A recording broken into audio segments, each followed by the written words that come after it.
આજકાલની જનરેશનમાં કોઈ પણ બિઝનેસનું ફર્સ્ટ પ્રમોટિંગ સોશિયલ મીડિયાના મારફતે જ થાય છે. પણ એક રિપોર્ટ અનુસાર ખાલી ગુજરાતની જ વાત કરીએ તો અંદાજે 100 માંથી 42 લોકો જ ખાલી સોશિયલ મીડિયા પર એક્ટિવ છે. તો મતલબ 50% લોકો આગળ તમારો બિઝનેસ કઈ રીતે પહોંચશે?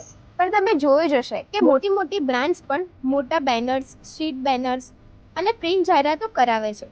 પણ તમે વિચારશો કે અમારા બિઝનેસનું આટલું બજેટ ક્યાં છે કે અમે પણ સ્ટ્રીટ હોલ્ડિંગ્સ અને મોટા મોટા બિલબોર્ડ્સ બનાવીએ? તો એનો જવાબ છે ડિજિટલ નેટવર્ક હાઉસ, જે તમારા બિઝનેસને એક નવી નજર આપવાના છે, એ પણ તમારા જ બજેટમાં. જેમાં સ્ટ્રીટ ફૂડ માર્કેટિંગ માત્ર 120 રૂપિયામાં છે, ડિઝાઇનિંગ, પ્રિન્ટિંગ અને ઇન્સ્ટોલમેન્ટ સાથે. લાઈફ ટાઈમ પ્રિન્ટિંગ કલરની ગેરંટી પણ આપે છે. સાઇઝ 2x1.5 અને સન પેક શીટ યુઝ કરે છે અને 5 mm ની થીક શીટ. અને હા, મેઇન વાત, એડ ઇન્સ્ટોલમેન્ટ પણ તમારા સામે જ કરવાના છે અને તમે જ્યાં કહેશો ત્યાં તમારી એડ પહોંચી જવાની છે. તો આટલું બધું મળતું હોય તો વિચારવાનું થોડી હોય, ડિરેક્ટ કોલ જ કરવાનો હોય. કોન્ટેક્ટ ડિટેલ્સ વિડીયોમાં મેન્શન છે અને શેર કરી દેજો વિડીયો જે બિઝનેસ કરી રહ્યા હોય, અને આવા જ વિડીયો જોવા માટે પ્લીઝ ટ્રાવેલ્સને ફોલો કરી દેજો.